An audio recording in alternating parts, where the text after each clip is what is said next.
What's up, guys? My name's Dean, or as most of you know me, Twisty, and look at the ladder. It is set on my top 8 as well. Fremantle missing out by 6%, and we slaughtered them last week. So the Gold Coast Suns, the win, jumped into that top 8. Oh boy, we have a very different top 8 to the one that is currently going on, I think. We've got four top 8 sides. So we've got North Melbourne, Sydney, Geelong, and West Coast.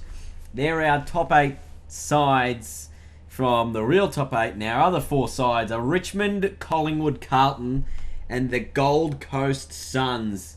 This is going to make for an interesting final series here. Look how tight it was, though. Between 6th and 13th on the ladder, just one game separated them. Unbelievable finish. Did anyone miss out on a win and that cost them? We have a look here. We've got Hawthorn. They won, but they were already too far back to make the 8.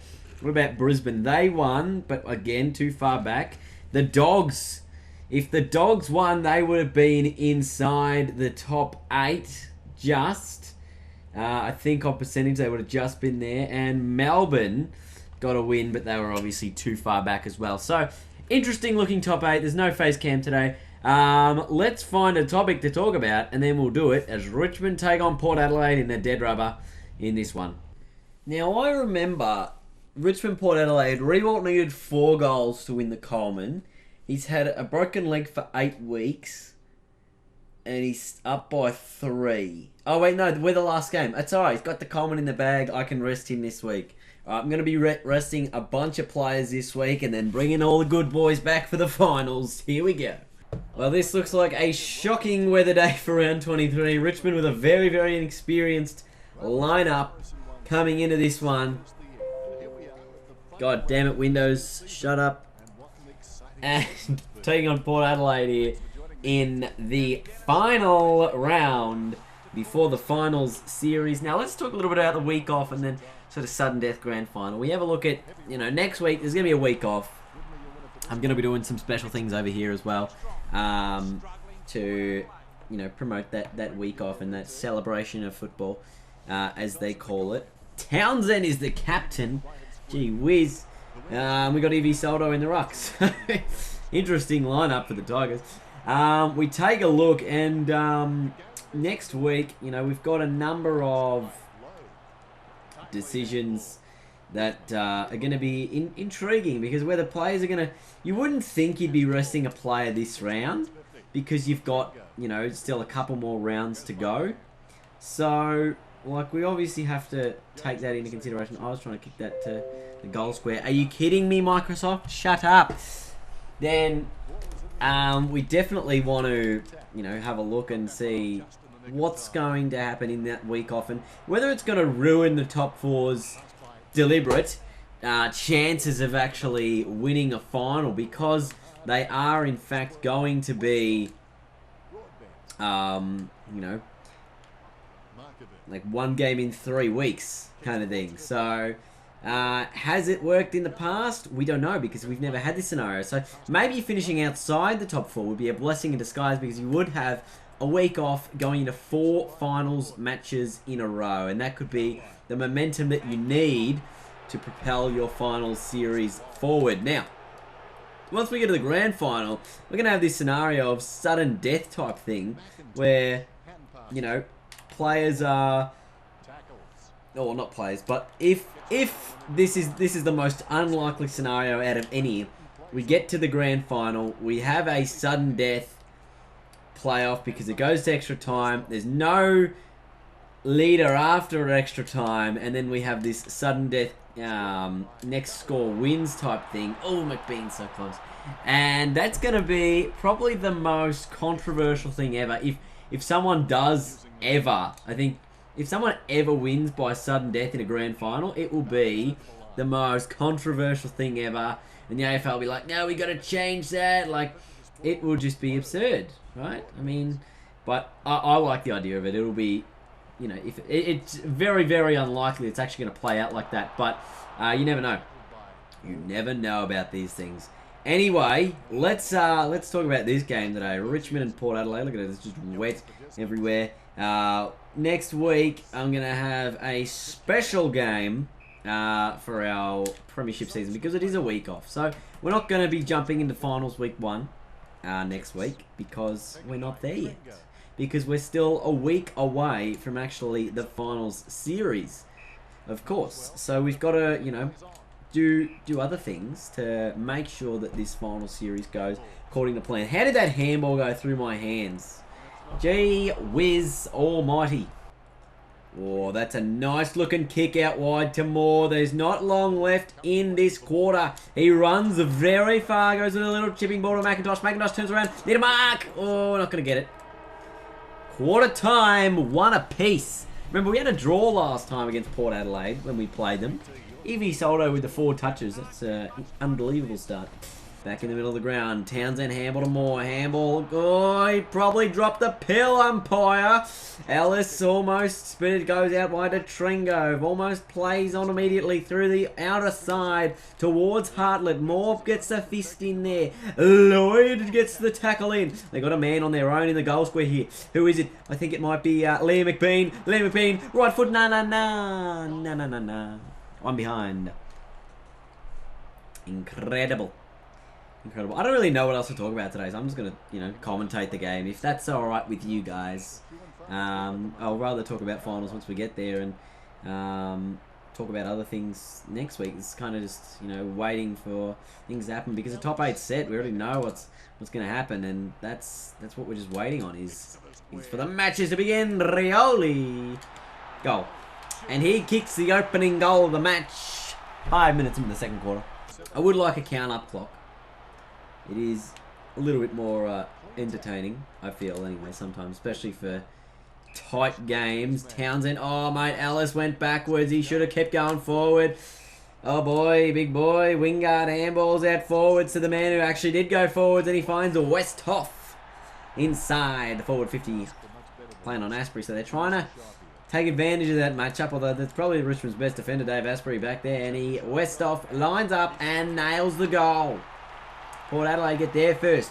Quick clearance out of there. Butcher's running this down. Broadbent as well. Butcher picked it up, got tackled. Drummond ended up with the ball. Had a bounce. Little give to Moore. He's down. Butcher picks it up again. Moore tackles him. Amon is getting the tackle in there. Soldo tried to get it out of there. Broadbent tackled again. This is just a cluster of tackles in the middle of the ground. Butcher eventually gets it out inside the 50 towards Mitchell. But Markov put the fist in there. The kick out wide to Gray was marked. And he goes back inside the 50, looking for Mitchell still. Markov puts the tackle on. Need puts the tackle on Broad. This is just a cluster of tackles at the moment. Neither side can get out alive. Deep inside the 50 to Westhoff. Fisted through.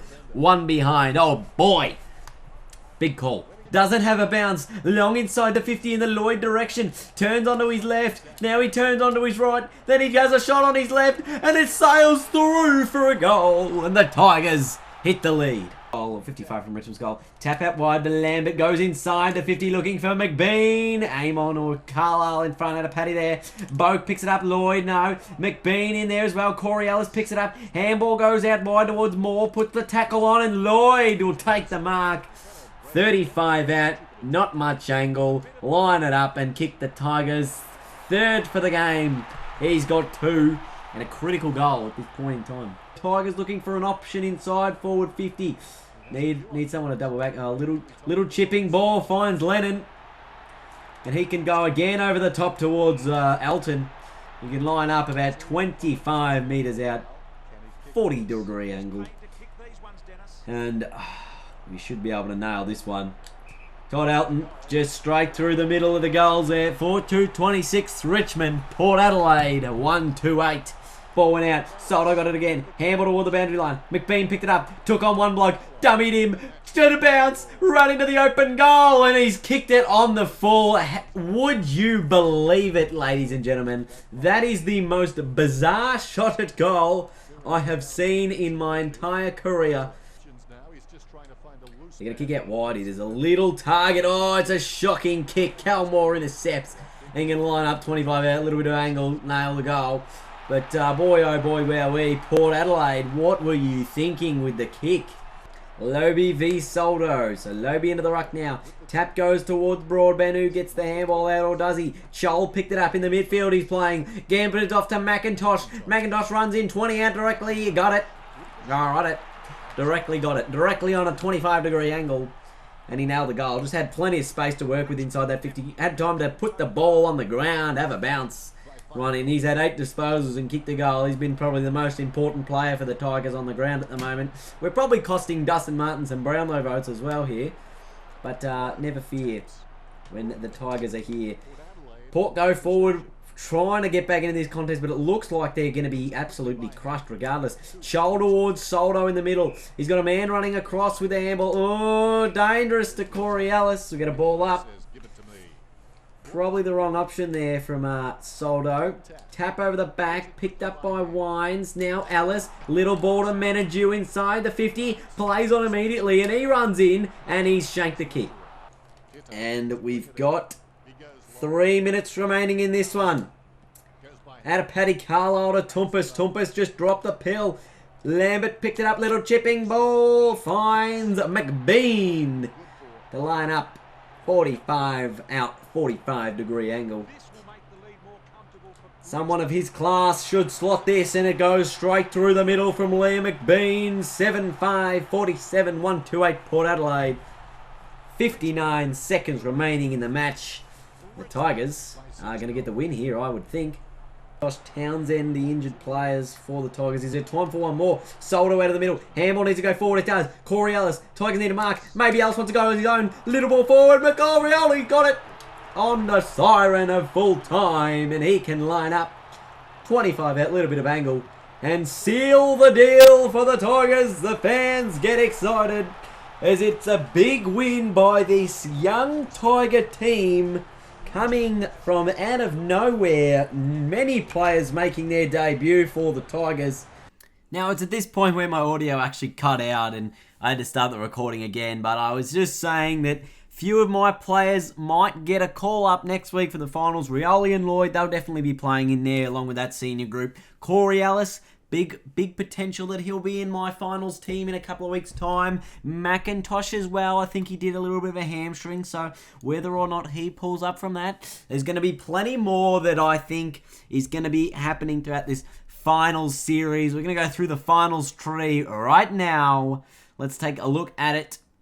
But just before we do that, have a look at this. The Brownlow medal, Brett Delidio has won the Brownlow medal. 18 votes. Trent Cotchin with 17 and Gaff for the West Coast Eagles with 17. So resting both Delidio and Cotchin in that final round may have cost either or both of them the Brownlow medal. Trent Cotchin would be spewing that he was rested in that final game as captain, and it was 1 vote short of the Brownlow medal there. Now, Jack Reed, what we already knew, he'd had the Coleman racked up. Didn't know that Sam Lloyd was hot on his heels, coming in with 25 goals as the runner-up in that Coleman medal race. Let's look at the finals tree now.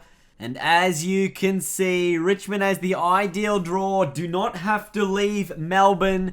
Win or lose in the first week of the finals. A win would send them straight through to the prelim to play either West Coast Carlton, Collingwood or North Melbourne in that preliminary final. A loss would send them to play either Geelong or the Gold Coast Suns in Melbourne. And then once again, when you get to that preliminary final, it would be against a Melbourne team in Collingwood or North Melbourne. So plenty of opportunity for Richmond. Do not have to leave Melbourne for the entirety of the final series. The Swans got a tough draw, though, if they are to make it through. Got to get past Richmond, and then they got to get past another Melbourne team in Collingwood or North if they do end up losing that one. But it's going to be a good final series. I can't wait for the actual final series to start. That's a couple of weeks away as well. So we've got next week, we've got round 23. Well, this upcoming weekend, we got round 23. The weekend after, we've got our celebration of football or weekend or whatever. And then finally, we have the finals week 1 starting, I think, it's first week of September. So very excited, or the second week of September. Very excited. It's all coming. Leave a big thumbs up, and I'll see you guys later.